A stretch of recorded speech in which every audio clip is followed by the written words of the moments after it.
The Jumper T-Lite might be the best first RC controller for you to get today. No, it doesn't have the same features and quality as radios costing 3 times as much of it, but it is good enough at the price to get somebody into the hobby. And I know a lot of people who have gotten into the hobby with this as their first controller. Some of them still use it today. But there is one thing about this radio that I think really needs to change, and we're going to fix it today. And that is the radio itself. You see, this comes with support for common protocols like FreeSky, FlySky, Spectrum, and so forth. And what they all have in common is that they have really bad range. Usable range, but not great range. And it turns out there is a new technology out there, an open source, inexpensive, ultra long range, high performance technology called Express LRS, and that's what we're going to do in this video. We're going to put Express LRS in this radio, and then it really is, I think, going to be like the ultimate beginner radio. I'm Joshua Bardwell. You're going to learn something today.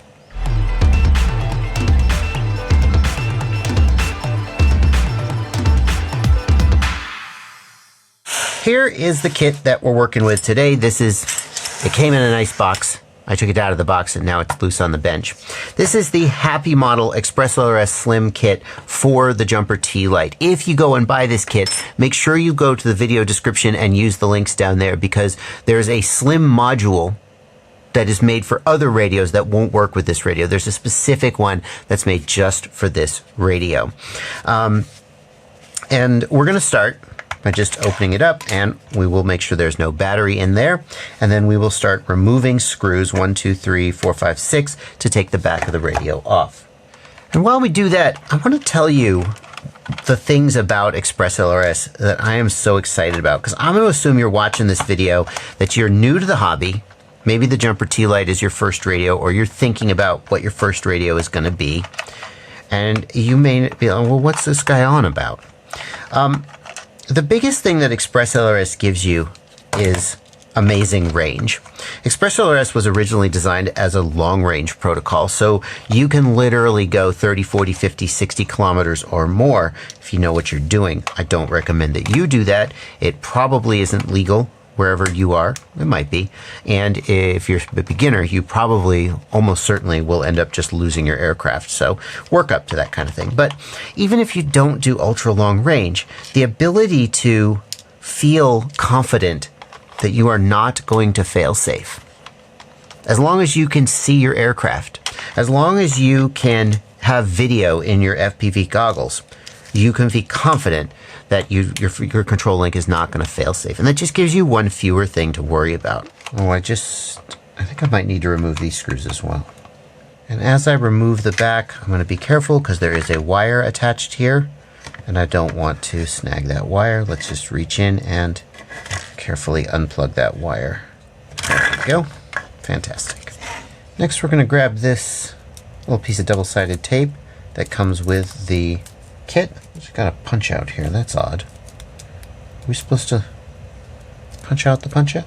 Well, it's got this little circle cut out in the center, and I can't really tell what the intent of that is, or have I used the wrong piece of tape? I don't think so. Anyway, we're just going to put that there, and we're going to fix this here.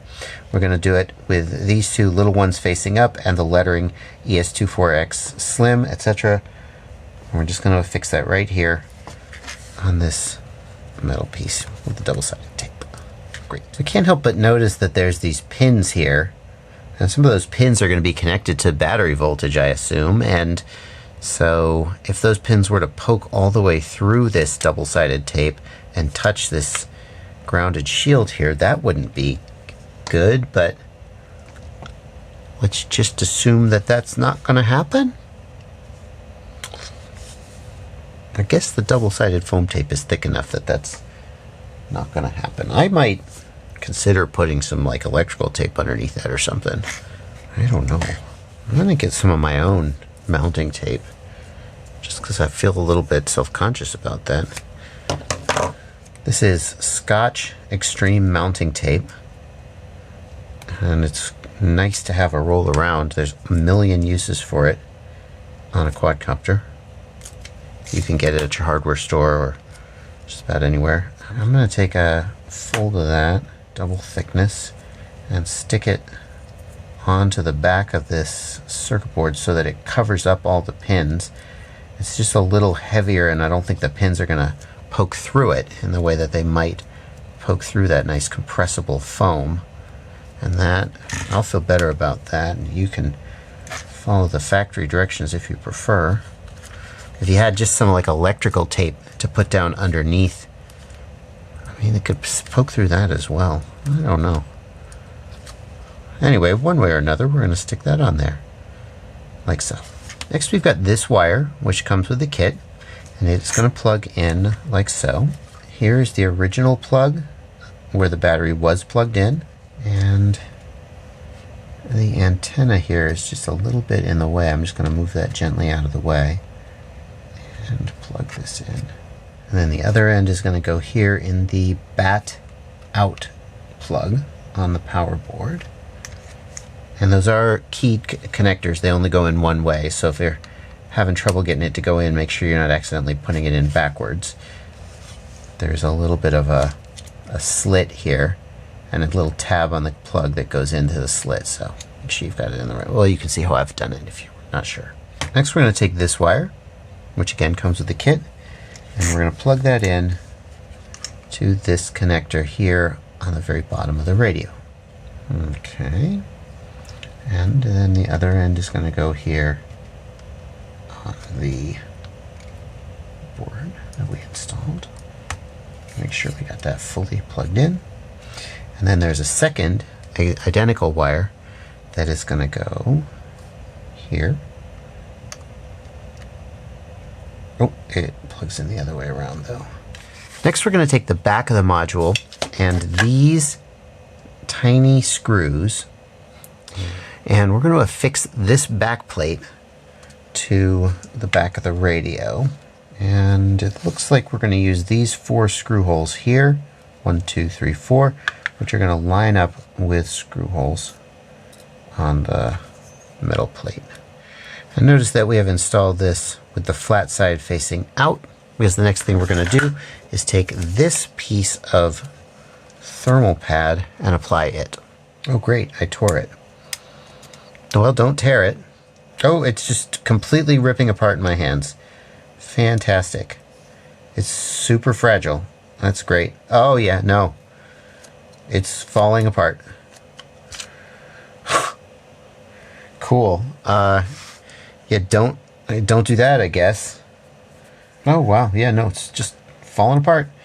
Okay, cool. Oh wow. I'm gonna guess that the way that I should have done this was to lay it on there while still on the backing plate, get it all lined up, and then peel the backing plate off. Which I would know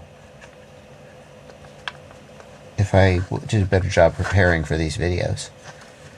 Yeah, that's probably fine. That's fine. You just like take the backing plate, and then it'd be like, okay, yeah, that would have been smart. Cool. Let's just continue.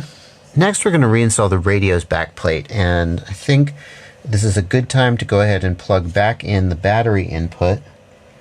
So now it's plugged in here on the right side, and then this is going to pass through this hole. This wire right here is going to pass through this hole in the back and come out here.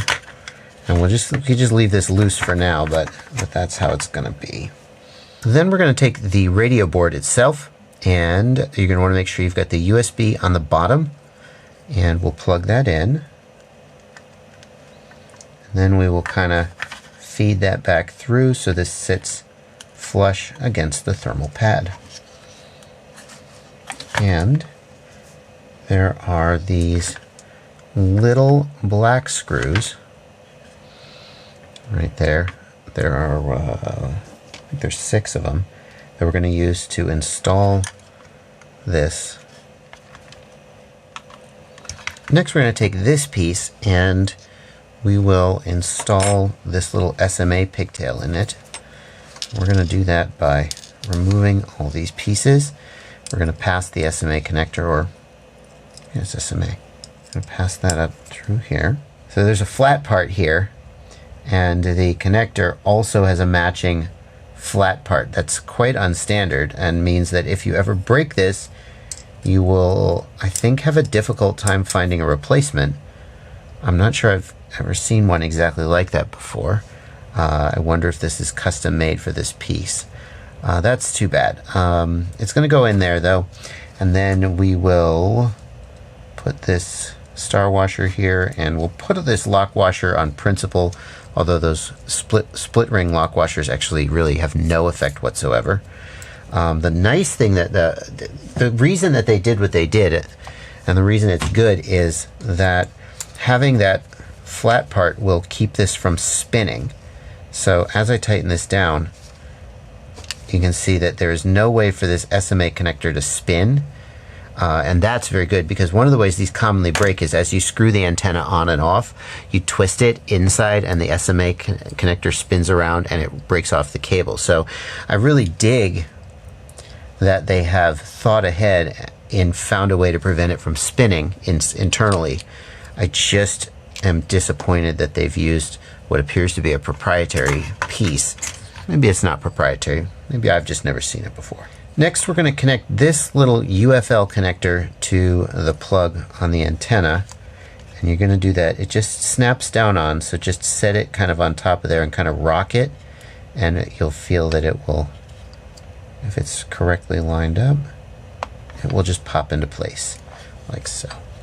And then we're going to just, let's see, I think we could just run this down and then back up again.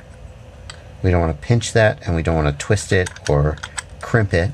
And we'll just put it like so. And then we're going to use these long black screws to close up the module. And then finally, we will close the radio back up again as it was. Being careful not to pinch any wires as we go. At this point, you may be tempted to throw the battery in the radio and turn it on, but don't do that yet, because if you power the radio up with the antenna removed from the module will be damaged or potentially destroyed. So before, we'll go ahead and install the battery, sure, but don't power it on just yet. We'll go ahead and install the antenna. And at this point, I could just sign off and go, congratulations, now you've installed your ExpressLRS module, have fun. But there's a few more steps you're going to need to do in order to get it working, and since this is probably your first time, let's go through those steps as well. And at this point, you could create a new model. If you've been using the radio, you may have some models already created, or if it's a brand new radio, you could just modify model 1 and start from scratch. So I'll go ahead and press the model key to get to model select, and I will press the down key to go to an empty model position, and then I'll press the enter key, and I'll press enter again to create a new model. Now that we've created the model, let's go ahead and set it up to use the ExpressLRS module. And we'll do that from this model select screen. I'll press the model key one more time, and now I'll be in this setup screen. And I'm going to go down, down, down, down, down, down, down, down, until I get to internal RF, and that is set to off, and that is what I want. We're not going to be using the internal RF module. When I get to external RF, I will highlight off and press the enter key one time. Off will begin flashing, and I will press the up key until I get to, there we go, CRSF, crossfire, and press return. And some of you may be asking, wait, I thought we were using ExpressLRS, not Crossfire. It turns out that the ExpressLRS module uses the Crossfire protocol to talk to the radio. So the radio thinks it's talking to a Crossfire module, but it's really ExpressLRS. That's fine. That's how you do it. The next thing we want to do is put the latest version of ExpressLRS on the module. And you may be thinking, well, why? I mean, come on, isn't it good with the firmware that's on it? But there's two things going on here. Number one, ExpressLRS is fairly fast moving, and there are always new and interesting features being added. And maybe you'd be fine with an older version of ExpressLRS and not want to take advantage of that. But then number two, ExpressLRS handles binding a little bit differently than other protocols. So other protocols, you might have a bind button on the module and a bind button on the receiver, and you press the bind button, and it can be a little bit fiddly. the way that Express LRS does it is you flash the module, and when you flash it, you put what's called a binding phrase on it. And you put the same, it's kind of like your Wi-Fi passphrase. You put your same binding phrase on the module and your receivers, and then they're just all bound. Boom. There's no, so you kind of got to flash the module at least once to put your binding phrase on it. The way you can do that is with a program called Express LRS Configurator. And I'll put a link in the video description where you can download Express LRS Configurator. In fact, it looks like there's a new version since the last time I installed it. So I'm going to go ahead and download it. And yeah, let's see. Express LRS Configurator.exe. That's going to be the Windows version. So here's the latest version of Express LRS Configurator. And the first thing I'm going to do is going to pick the version of Express LRS that I want to flash. In general, you should just flash the latest version, the highest number on the list. Right now, as of the time that I'm recording this, they are just about to release Express LRS 2.0. And that's probably what you're going to flash if you're watching this in the near future, although it does move pretty quick. You may see 2.1, 2.2, or 2.3. I am actually going to flash version 1.1.0 for a reason of my own devising that should not concern you. But I'm going to pick that version, and then I need to pick the target. And to do that, I'm going to pick the device category, and this is a Happymodel 2.4 gigahertz slim module. So the category is going to be Happymodel 2.4 gigahertz. That's basically the brand of hardware that you're using. And then the specific device is I think it's the ES24TX. Let's just double check that. Yes, if we go to the product page here, we can see the model number is ES24TX-Lite. So this is the Jumper T-Lite version of the ES24TX module transmitter. And if we look right here, we can see there is an ES24TX. And there is not a separate entry for the TX Lite, so I'm going to guess that that is correct. Then how are we going to flash the module? We're going to flash it via USB port. You can also actually flash it via Wi-Fi. There's a Wi-Fi chip in here. And if you wanted to, for some reason, you could actually flash it over with your computer's Wi-Fi network. That's kind of cool, but there's a USB port here. So, I mean, that's a tried and true, right? So we'll plug in USB, and then we got some device options, and most of these device options you're just going to leave at defaults. And if you want to get more into Express LRS and learn what some of these options are, you can go ahead and flash them. But the key one that you need to change is your binding phrase. Come up with a passphrase that you're going to use for all your Express LRS modules and receivers, and put it on it right here. Type it right here. Having done that, let's pick our COM port. I guess that's going to be COM22. That's probably the COM port that appeared when I plugged in here. And we will hit build and flash. And if this is the first time you've done build and flash, it's going to have to download a bunch of stuff from the internet. It may take 5 or even 10 minutes to download and download and download and install. It should all happen smoothly. It should all happen in the background, but you just got to wait and let it finish. Subsequent times it will go much faster, and you can see for me it's going much faster because this isn't the first time that I've done this. And here's the flashing process. You can see it says writing at 20, 30, 40, 50%. That should hopefully get to 100%. The next thing you're going to do is download Lua script here. Just follow along with me. And we're going to put that somewhere we can find it, like the desktop. And then I'm going to unplug from the module, and I'm going to plug into the USB on the radio. Doesn't have an SD card. Isn't that adorable? Where's the dang tools menu? Let's see how that goes. I'm going to plug in here to USB, and the radio is going to ask me select mode, USB joystick or USB storage. I'm going to go down, highlight USB storage, and press the model key to select, or the enter key rather. And now what's going to happen?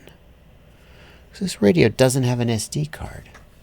Well, dang. I mean, I guess if you don't want to have an SD card on this radio, then you can just run the default Express LRS options. but most people are going to want to modify some of those options. So we're going to get an SD card. So we'll insert that card into the USB card reader on our computer, find that drive here in Windows Explorer and right click on it.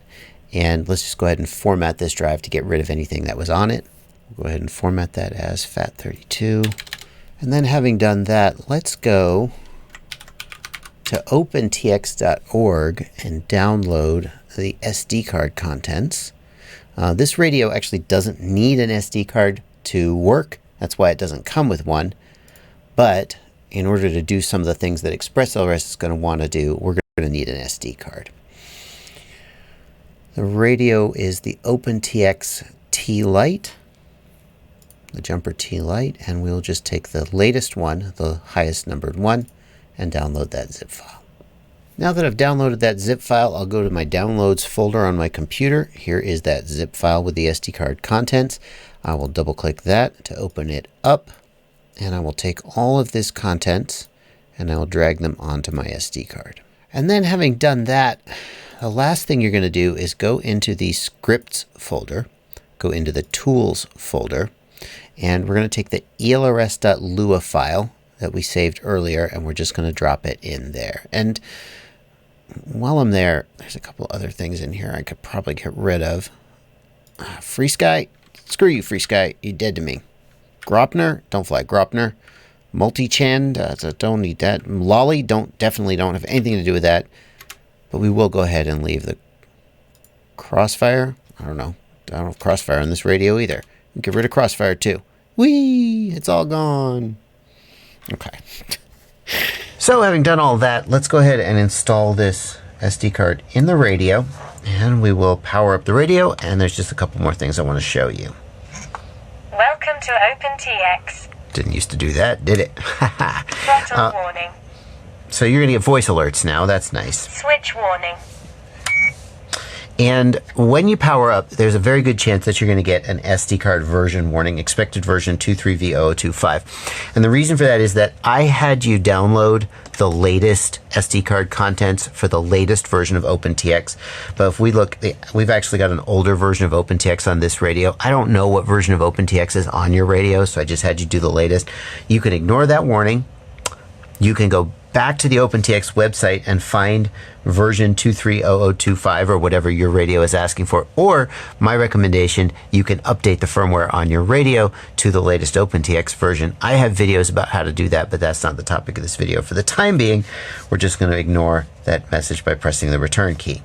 What I want you to do though is I want you to hold down the sys key, and that's going to take you to the tools menu. And if I press down, I'll highlight the Express LRS Lua script and press enter to run it, and now you can see your Express LRS info. Let's zoom in on that a little.